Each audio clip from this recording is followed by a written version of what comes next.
하나님, 저 성령 세례 받고 싶습니다. 방언하게 해주세요. 이렇게 기도하지 마세요. 가 아닙니다. 할렐루야를 1000번 해라. 그럼 방언 열린다. 가 아닙니다. 어떤 형제가 성령 세례 받기를 사모하고 이렇게 입신도 하게 됐어요. 근데 그 다음에 달라진 것이 있어요. 우리 인간에게는 누구나 초월적인 힘, 성령이 주시는 힘, 보이지 않는 영역의 힘, 그런 특별한 그 은혜를 사모하게 되어 있습니다. 그리고 그런 은혜가 내게 계속 부어지면 나는 영적이다, 나는 신령하다, 나는 성령이 충만하다, 내 경험은 나만 받을 수 있는 것이다, 이러면서 영적인 교만함이 싹트기도 합니다. 초대교회가 바로 이런 교회였습니다. 초대교회 안에는 방언이 활발하게 일어났고 예언이 활발하게 일어났고, 예배 중에도 한 사람이 방언을 하면 한 사람이 통역을 하고, 또 한 사람이 방언하면 통역하고, 이런 그 활발한 일이 일어났습니다. 그리고 신비한 체험들이 활발하게 일어났는데, 이런 주님이 주신 은사들을 교회를 세우기 위해서 예수 그리스도 안에서 잘 써야 되는데, 서로 방언을 유창하게 하면 자기 교만에 빠지는 거예요. 자기 자랑에 빠지는 거예요. 서로 비교하고 경쟁하고, 너는 나보다 좀 은사가 많은 것 같아, 너는 나보다 더 밑에 있는 것 같아, 좀 기도를 더 해야 될 것 같아, 이렇게 하면서 서로 평가하고 비교하고 그런 방향으로 흘러갔습니다. 고린도 교회의 성도들은 이방 종교에서 또 헬라 문화권에 있어서 개종을 하는 사람들이 많았습니다. 헬라 문화에 보면 디오니소스를 숭배하기도 했습니다. 이게 뭐냐면 신비적인 신, 광란. 그러니까 어떻게 들어오냐면 음악, 북소리, 반복적 외침, 이렇게 막 똑같은 말을 주술적으로 외침을 통해서 또 춤을 추면서 자기 도취에 빠지고 우상 숭배에 빠지면서 어떤 체험까지 하냐면 신접 체험을 하는 거예요. 신이 나한테 들어와서 신이 내게 말하는 거를 말하는 거예요. 대언하는 거예요. 무당이 그런 일 하는 것처럼 똑같은 그런 일들을 했습니다. 그러니까 교회 안에서 방언을 경쟁하는 거예요. 신비적인 체험을 경쟁하는 거예요. 누가 더 영적인가? 은사를 받았는가? 더 강한 체험이 있는가? 이것이 중요한 것이 아니라 교회를 세워주고 성도에게 기도해주고 서로에게 덕을 세워주는 그런 일들을 해야 됩니다. 그래서 그런 현상에서 바울은 뭐라고 오늘 본문에 말하냐? 성령을 힘입지 않고선 아무도 예수를 주님이시다라고 말할 수가 없습니다라고 말합니다. 성령의 목적은 공동체에 유익을 주는 것이다. 하나님이 내 안에 오셔서, 이 성령이 내 안에 오셔서 그때만이 예수를 그리스도라 고백할 수 있다. 이 말씀이, 그래서 이 기준을 잡아주는 것이 바로 성령을 힘입지 않고는 예수를 주라 할 수 없다라고 말한 것입니다. 이 말씀을 그냥 딱 띄어서 이 한 절만 보면 이해가 안 되지만, 제가 이렇게 고린도 교회의 상황들을 보여주면서 왜 이렇게 할 수밖에 없었는지, 이것이 지표가 된 말씀이다라고 오늘 찝어주는 이유는, 은사는, 성령은 예수 그리스도를 더 높이는 거예요. 예수님이 보내주신 또 다른 보혜 성령은 이 은혜를 주기 위해서 하나님을 하나님 되게, 예수를 예수 그리스도 되게 나타내어주고, 방언, 예언, 은사, 신, 이것도 예수 그리스도를 높이고 교회의 덕을 세우고 서로에게 유익이 되고 주님 만나는 도구로 주신 것이다. 성령 없이 예수 믿을 수 없습니다. 성령 없이 하나님을 아버지라 부를 수 없습니다. 성령 없이 하나님의 말씀을 읽을 수가 없고 깨달아질 수가 없는 것입니다. 그럼 이 당시의 사람들은 예수를 주님으로 고백한다는 얘기는 그 당시에 신은 누굽니까? 로마 황제가 신이에요. 그에게 숭배합니다. 그에게 세금을 마친다는 얘기는 내가 당신을 신으로 모십니다. 이런 얘기인데, 이 가운데 성령을 힘입지 않고는 예수를 주로 고백할 수 없다라는 얘기는 내 목숨을 내놓고 생명,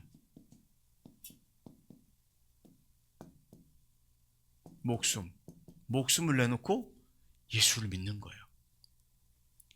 주님이시다. 주님이시다. 내 인생의 왕은 주님이시다. 세상 어떤 권력과 어떤 것보다 주님이 더 크시다. 이 고백을 할 수 있는 이유는 생명과 목숨을 걸고 주님을 그리스도로 하는 것은 자기 뜻대로 되지 않는 거예요. 우리가 예수 믿고 구원받아서 입술로 고백하는 그 자체가 귀하지만 그걸 넘어서 주님은 내 인생의 주인이십니다. 왕이십니다. 고백하는 이 고백은 주님을 진짜 만나야 성령을 통해서만이 할 수 있는데, 입술의 고백이 끝나는 것이 아니라 삶의 고백까지도 이어져야 된다. 이 말씀을 오늘 바울은 성령을 힘입지 않고는 예수를 주님이시다 고백할 수 없다 라고 말하는 것입니다. 그럼 칼빈은 이런 얘기했습니다. 그리스도의 주권을 진심으로 인정하는 것은 성령의 특별한 조명 없이 불가능하다. 성령이 나와 함께하지 않으면, 그 인생의 빛을 밝혀주지 않으면, 내 안에서 역사하지 않으면 주님의 주권을 인정할 수 없다. 똑같은 얘기입니다. 똑같은 얘기예요. 그럼 인간의 본성은 어떨까요? 하나님을 거역할 수밖에 없습니다. 내 육신의 지배를 받고 내 마음의 지배를 받고 내 정욕의 지배를 받으면 하나님을 아버지라고 부를 수가 없어요. 하나님을 아버지라. 그럼 예수님을 진짜 믿는 것은 성령의 은혜입니다. 아멘입니다. 인간의 능력이 아니라 성령의 능력입니다. 근데 오늘 제목이 성령 세례 받기를 사모하라 라는 제목인데, 성령 세례 장로교 개혁주의에서는 성령 세례를 어떻게 보느냐? 성령 세례를 우리가 예수 그리스도를 믿을 때 이미 성령이 내 안에 내주하셨기 때문에 성령 세례를 따로 받지 않아도 된다. 성령 세례가 그리스도와 연합이다. 우리가 세례 받을 때 그리스도와 연합된다. 이미 성령 세례가 주어졌다라고 생각합니다. 하나님과 우리와 동행하는 것이지 성령 세례를 따로 받아야 되는 것은 아니다라고 말합니다. 구원 받을 때 이미 내주하셨다. 이미 내주하신 것은 맞습니다. 그런데 성령 세례는 성경에서 따로 보고 있습니다. 이 개혁주의자들 장로교에서 말하는 이 근거 구절이 있습니다. 고린도전서 12장 13절 말씀 함께 읽어보도록 하겠습니다. 우리는 유대 사람이든지 그리스 사람이든지 종이든지 자유인이든지 모두 한 성령으로 세례를 받아서 한 몸이 되었고 또 모두 한 성령을 마시게 되었습니다. 한 성령으로 세례를 받고 한 몸이 됐고 한 성령을 마시게 됐다. 그러니 더 이상 성령 세례, 성령 안에서 세례를 받았으니 성령 세례는 받지 않아도 된다. 그렇게 말하는 거예요. 그러면 예수님의 제자들은 예수님과 함께 있을 때 함께 있었어요. 근데 그 다음에 예수님께서 십자가에 죽으시고 부활하신 다음에 40여일 동안 제자들과 함께 있다가 부활 승천하신 다음에 그때 주님이 제자들에게 미리 말씀하신 것이 있습니다. 내가 너에게 또 다른 보혜사를 내가 너에게 보내주겠다. 그 능력을 받기까지 이 성에 머물러라. 성령을 보내주시겠다고 약속을 하셨어요. 약속하셨어요. 요한복음 14장 16절입니다. 내가 아버지께 구하겠다. 그리하면 아버지께서 다른 보혜사를 너희에게 보내셔서 영원히 너희와 함께 계시게 하실 것이다. 또 다른 보혜사, 사도행전 1장 8절, 오직 성령이 너희에게 임하시면 너희가 권능을 받고 예루살렘과 온 유대와 사마리아와 땅끝까지 이르러 내 증인이 되리라 하신 그 말씀. 그럼 그 말씀인데 그 말씀은 사도행전 2장 4절 한번 읽어보도록 하겠습니다. 그들은 모두 성령으로 충만하게 되어서 성령이 시키는 대로 각각 방언으로 말하기 시작했다. 성령 세례의 증거는 방언이에요. 방언으로 말하기 시작한 거예요. 각 사람이 배우지 않는 방언을 또 다른 언어로 이렇게 고백을 한 거예요. 그리고 사도행전 8장 16절 17절 읽어봅니다. 사마리아 사람들은 주 예수의 이름으로 세례만 받았을 뿐이요 그들 가운데 아무도 아직 성령이 내리지 않았다는 것이었다. 그래서 베드로와 요한이 그들에게 손을 얹으니 그들이 성령을 받았다. 아까 구절에서 주 예수 그리스도의 이름으로 세례를 받았으니까 주님과 한 몸이 된 건 맞아요. 근데 여기서 사마리아 사람들이 주 예수의 이름으로 뭘 받았습니까? 세례를 받았어요. 우리 다 세례 받았어요. 그 다음에 아직 성령이 내리지 않으셨다고 했어요. 근데 베드로와 요한이 손을 얹었다는 얘기는 안수할 때 성령을 받았다. 그때 성령 세례가 임했다라는 것입니다. 성령 세례는 각기 다른 방언으로 말하기 시작했다. 그것이 증거입니다. 증거로 말씀하고 있습니다. 사도행전 19장 1절과 2절입니다. 아볼로가 고린도에 있는 동안에 바울은 높은 지역을 거쳐 에베소에 이르렀다. 거기에 그는 몇몇 제자를 만나서 2절입니다. 여러분은 믿을 때 성령을 받았습니까? 이렇게 물었어요. 바울이 그랬더니 하고 물었다. 그들은 우리는 성령이 있다는 말을 들어보지도 못하였습니다. 하고 대답했다. 성령이 있다는 말을 듣지도 못했다. 그러니까 결국은 아볼로가 말씀은 잘 전했지만 말씀을 양육했고 성령의 체험이 없었으니까 그 말을 전하지 못했고 성령 세례도 베풀지 못했다. 그래서 6절에 보니까 6절 사도행전 19장 6절에 보니까 바울이 그들에게 손 얹은 즉 성령이 그들에게 내리셨다.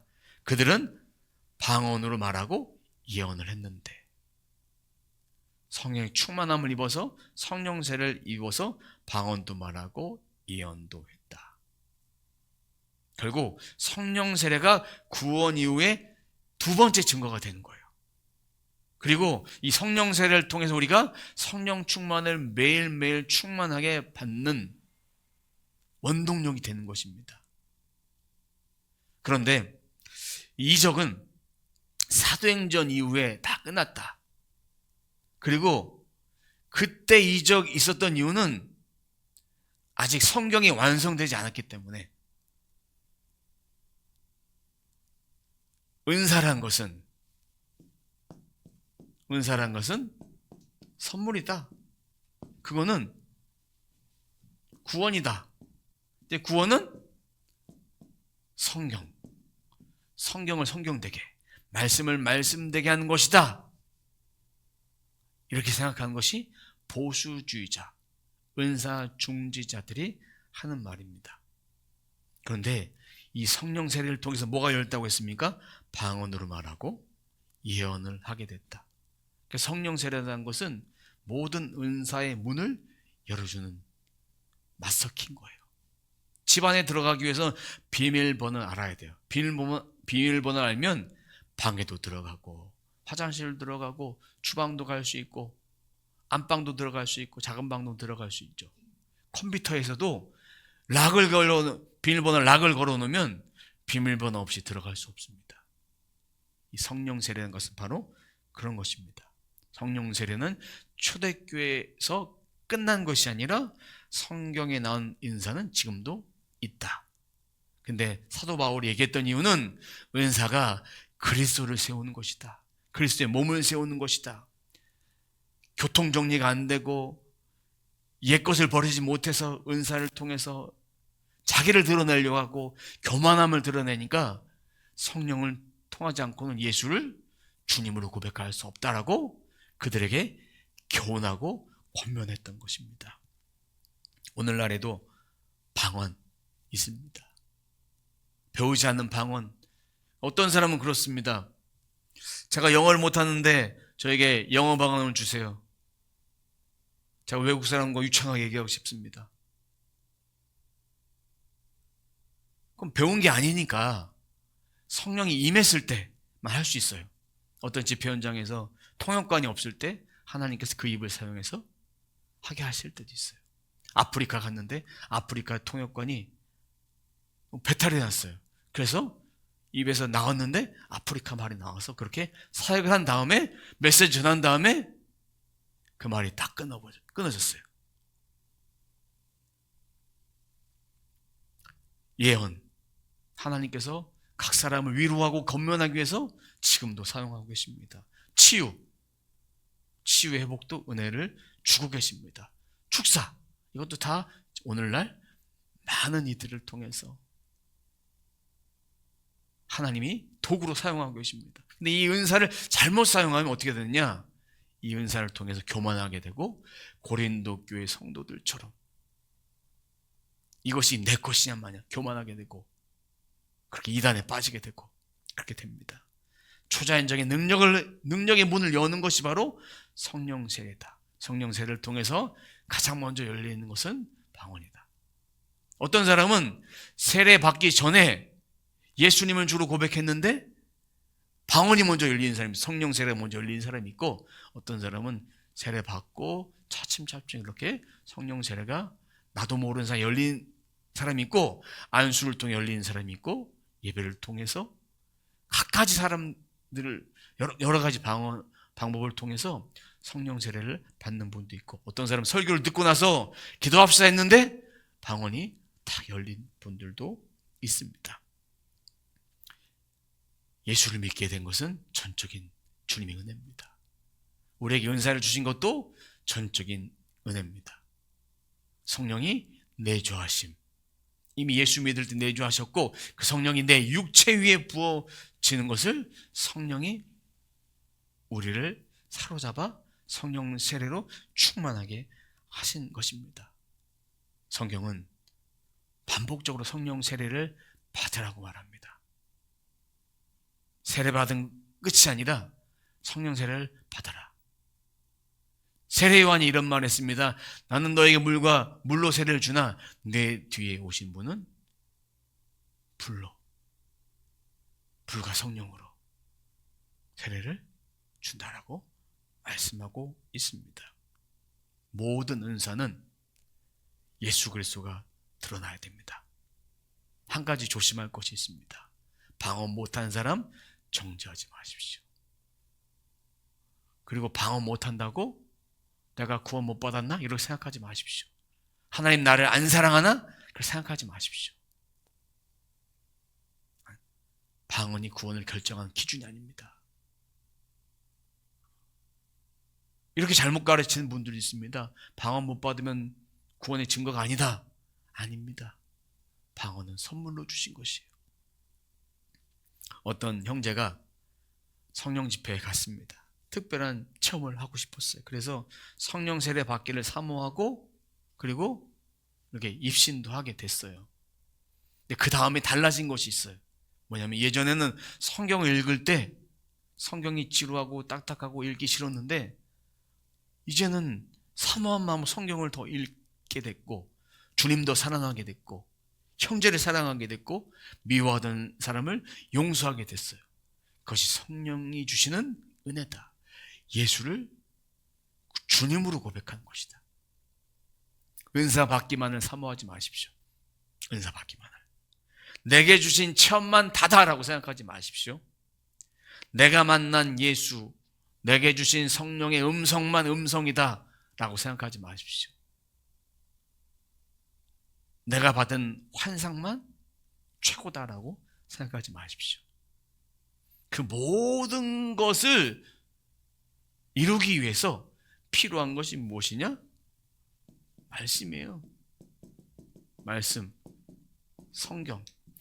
우리가 기도할 때 하나님은 우리가 평상시에 말씀을 계속 읽으면 성령께서 우리의 영에 말씀하셔서 이 말씀을 생각나게 하십니다. 그것이 주의 음성입니다. 각자에게 나눠주신 체험을 통해서 예수님을 더 사랑하게 만드는 것, 그것이 성령 세례다.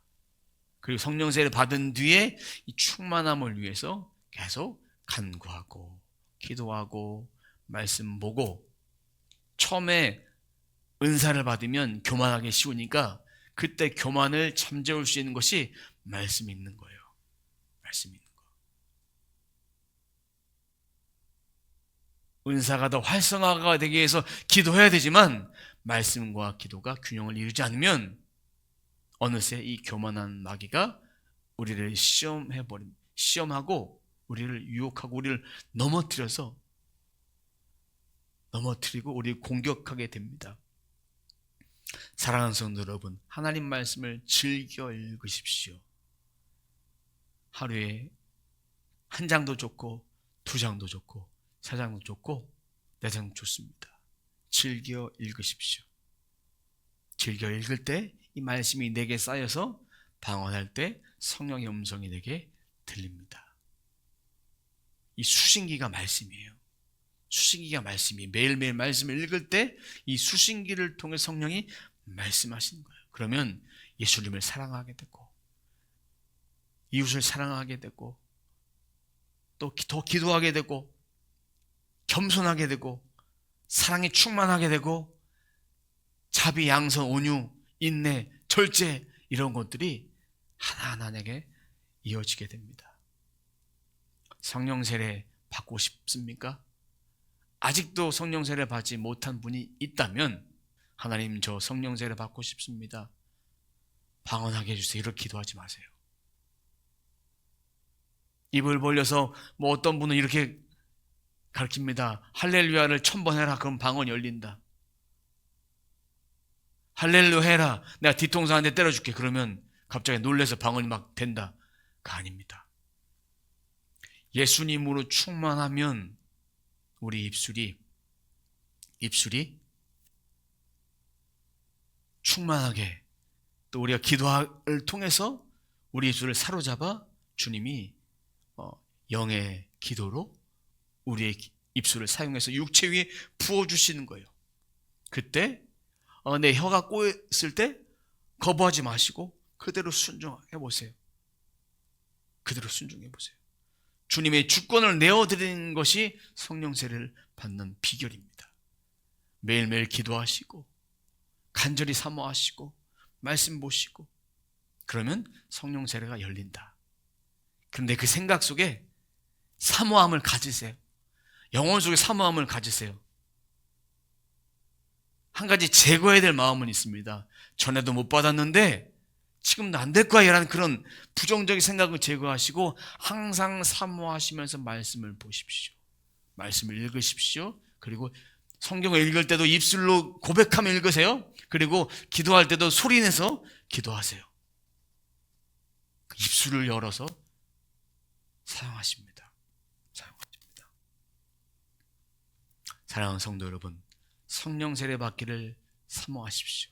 그러면 내 기도가 더 깊어지고, 누군가를 위해서 중보기도 할 때 내가 한국말로 할 때보다 더 오랜 시간 동안 또 남들이 모르게 그렇게 기도를 할 수 있어요.